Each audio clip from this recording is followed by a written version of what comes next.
kita akan berbicara mengenai pendahuluan atau pengantar dari pemasaran jasa. Jasa di saat ini begitu pentingnya. Siapa sih yang tidak menggunakan jasa? Individu, institusi, semua menggunakan jasa. Saya potong rambut, jasa. Individu mana yang tidak menggunakan jasa di dunia ini? Institusi, misalnya kerjasama dengan outsource pengamanan, itu kan jasa dari keamanan. Nah, jadi poinnya, siapapun di dunia ini menggunakan jasa. Masalahnya adalah ketika orang menggunakan jasa, adanya pelanggan menggunakan jasa, tak semua pelanggan puas akan jasa yang sudah diberikan. Ketidakpuasan misalnya karena tidak sesuai dengan jam operasional. Saya datang ke tempat potong rambut, katanya informasinya buka dari jam 10, tapi ternyata saya sana jam 10 masih ditutup, baru buka setengah jam kemudian. Selama setengah jam saya menunggu misal, maka saya menjadi kecewa. Apalagi prosedurnya yang membuat pelanggan tidak puas. Harusnya dipotong itu adalah potong rambut baru dicuci. Saya datang dicuci dulu baru dipotong. Misal itu ya, kan jadi masalah. Pelayanannya kasar. Jadi ketika dipotong rambut, tarik rambut saya, tarik ke belakang sampai ke tempat menyender untuk dipotong itu. Hal-hal demikian adalah hal-hal yang membuat jasa ini dirasakan kurang optimal oleh pelanggan. Tapi menariknya, pada sisi lain, pengusaha jasa atau orang-orang yang bergerak dalam bidang jasa mengalami kesulitan juga untuk melakukan optimalisasinya. Orang-orang ini akan merasakan sulitnya memiliki staf ataupun pegawai yang optimal, yang baik. Dalam hal maksudnya mampu menyenangkan para pelanggannya, semuanya senang gitu ya para pelanggan. Lalu apalagi memiliki motivasi yang tinggi untuk bekerja, mematuhi prosedur yang sudah disiapkan. Hal-hal ini menjadi dilematis pada dunia pemasaran jasa.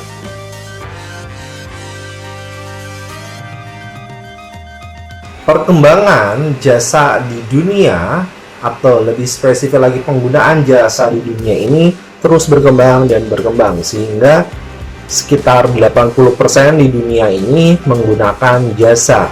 Semula hanya barang atau produk, tapi yang namanya produk pun berkombinasi dengan jasa itu sendiri.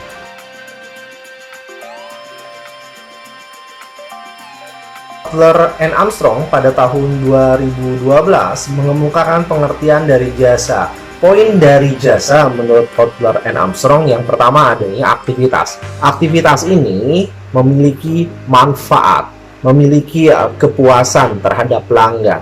Sehingga walaupun jasa ini tidak berwujud, walaupun jasa ini tidak bisa dimiliki, namun ada hal-hal yang dirasakan oleh pelanggan, ada nilai di situ. Jadi para pelanggan merasakan yang pertama adanya nilai. Nilai itu adalah manfaat bila dibandingkan dengan uang yang dikeluarkan. Kemudian yang kedua adanya emosi yang dirasakan, senangkah, puaskah.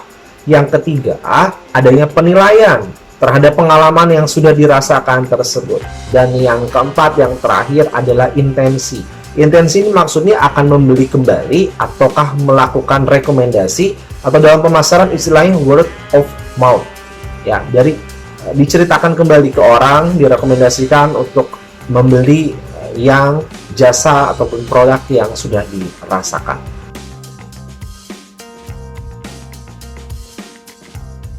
Butler and Keller pada tahun 2012 mengemukakan mengenai 5 kategori dari penawaran. Penawaran yang pertama adalah yang ditawarkan itu merupakan barang kasat mata, jelas, padat bentuknya, produk, misal pasta gigi. Yang kedua adalah bagaimana barang kasat mata ini sedikit ada jasanya. Oke. Misalnya apa? Bila ada sedikit dengan jasanya, penggunaan komputer. Wujudnya produk, tapi ketika berbaur dengan software dan sebagainya, bisa jadi ada jasa yang terlibat di sini dengan porsi yang sedikit. Yang ketiga adalah kategori dari hybrid, setengah-setengah hybrid gitu. Jadi sama-sama porsi ratanya, ada porsi barangnya, ada porsi jasanya. Contohnya restoran, datang ke sana produknya ada yang padat untuk dikonsumsi, misalnya tadi pelayanan juga ada. Lalu ada yang keempat ya, yang keempat ini adalah gimana ini fokusnya kebanyakan di jasa. Contohnya misalnya transportasi. Ketika orang naik pesawat, jasa penerbangan ini utama, tapi bisa jadi tawarkan makanan di sana, bisa jadi tawarkan minuman.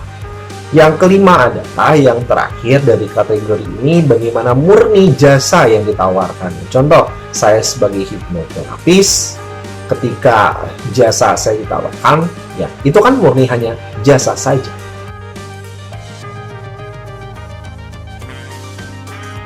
Terkait konsep pemasaran, Kotler and Armstrong pada tahun 2012 mengemukakan ada 3 poin utama. Yang pertama adalah bagaimana nilai berusaha diciptakan untuk pelanggan. Lalu yang kedua, bagaimana hubungan relasi diciptakan untuk membina hubungan dengan pelanggan. Dan yang terakhir, nilai yang di awal ini apakah berhasil dirasakan oleh pelanggan atau tidak. Itu poin 3 dari Kotler and Armstrong. Pertanyaan berikutnya adalah indikatornya nilai ini bagaimana? Indikator nilai ini ya kita bisa mengetahui dari yang satu, pelayanannya seperti apa. Yang kedua, kualitas produk. Lalu yang ketiga adalah bagaimana image yang berhasil dibentuk. Yang keempat adalah harga. Berapa? Mahal, murah, atau bagaimana persepsinya?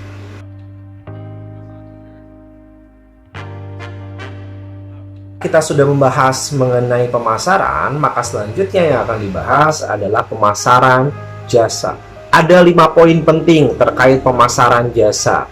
Yang pertama tentang pemasaran jasa adalah kita harus sadar, kita harus ingat sekitar 80% bahwa lapangan pekerjaan di dunia ini terkait dengan jasa.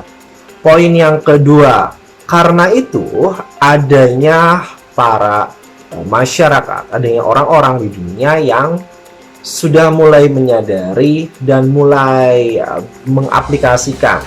Misal, dulu jasa itu identik dengan kesehatan. Nah, tapi sekarang orang-orang sadar bukan cuma di kesehatan saja. Jasa ini akan mendongkrak keberhasilan perusahaan yang diaplikasikan di juga perusahaan yang produk yang nyata.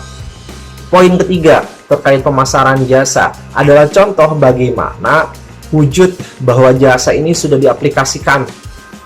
Misal pada bidang industri deregulasi, yang artinya adalah adanya peningkatan atau membuat efektif dan efisiensi dari sebuah prosedur usaha.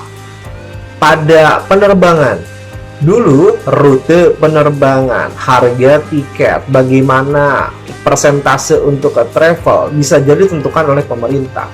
Tapi kali ini tiap-tiap perusahaan memiliki kebijakannya tersendiri sesuai dengan kebutuhan pasar. Lalu poin yang keempat, semakin sadar bahwa kualitas jasa itu adalah pembeda yang utama dalam usaha. Maka menjadi penting perusahaan itu memiliki pimpinan yang kepemimpinannya oke. Lalu poin yang kedua, adanya kesejahteraan dari staf, dari karyawannya. Pemimpin yang poin pertama ini perlu memperhatikan poin yang kedua, kesuksesan dari karyawannya, dari stafnya agar optimal perusahaan. Dan poin yang ketiga, pemimpin ini mampu mengkondisikan para stafnya bekerja setelah sukses untuk mampu membina relasi dengan mitra, dengan pelanggan. Dan tentu saja bukan staf, pimpinannya juga ya. Itu poin yang keempat. Lalu poin yang kelima, ingat bahwa pemasaran jasa berbeda dengan barang, dengan produk. Pada jasa itu tak berwujud. Pada jasa itu tak bisa dimiliki. Pada jasa itu tidak bisa disimpan.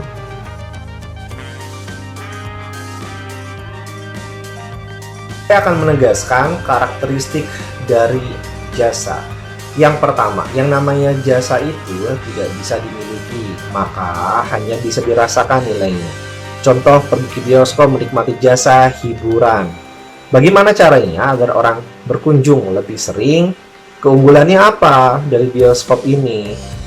Lalu yang menarik bisa jadi ketika ada membership. Tujuannya untuk meningkatkan sense of belonging, rasa kepemilikan tanda kutip terhadap bioskop tersebut.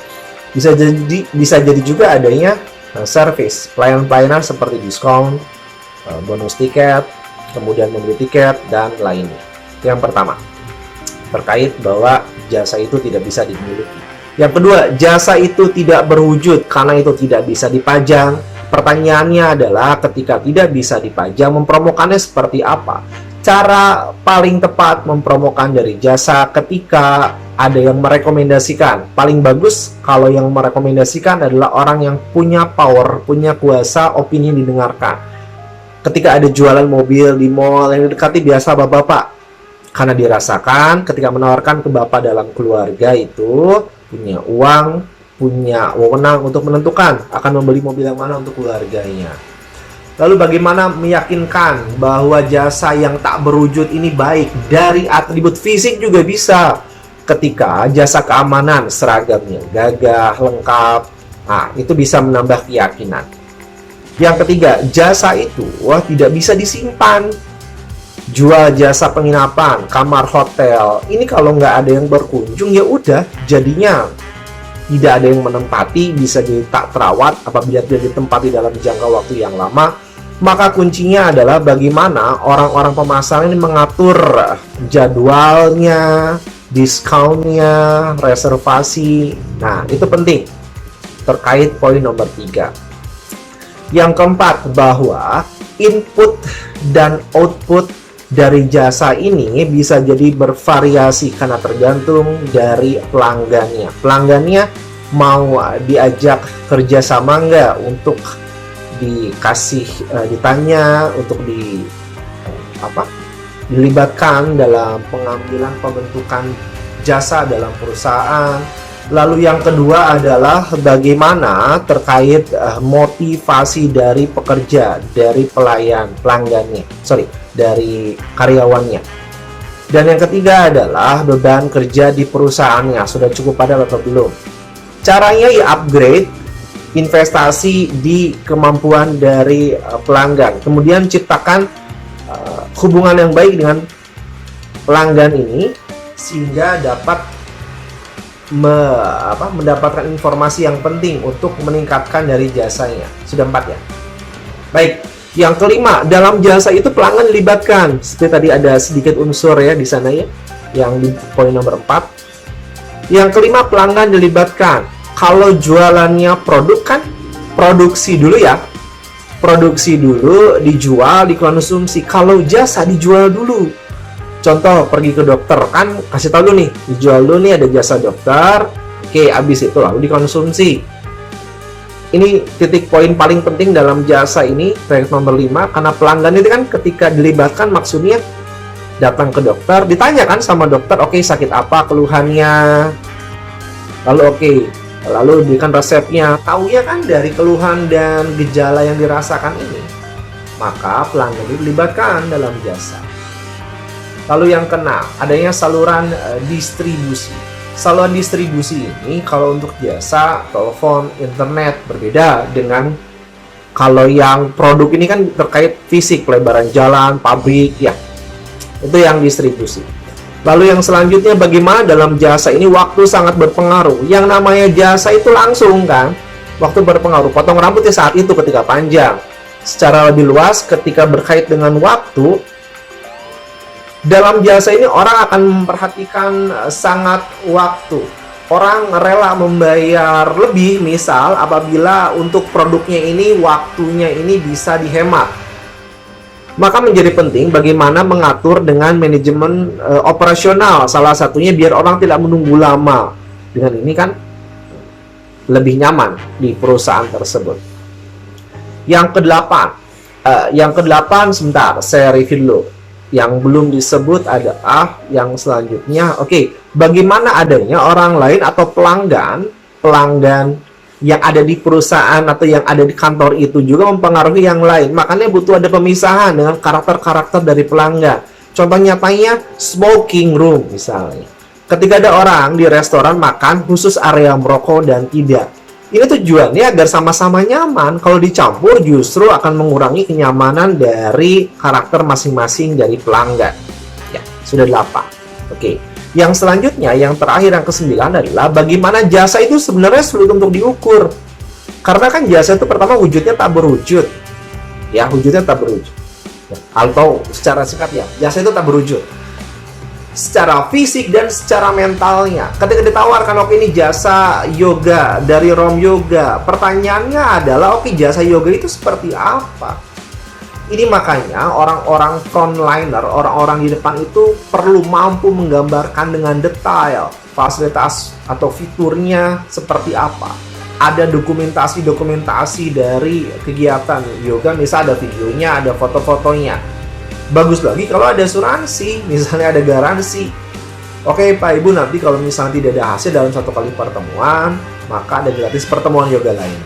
Nah itu karakteristik dari jasa.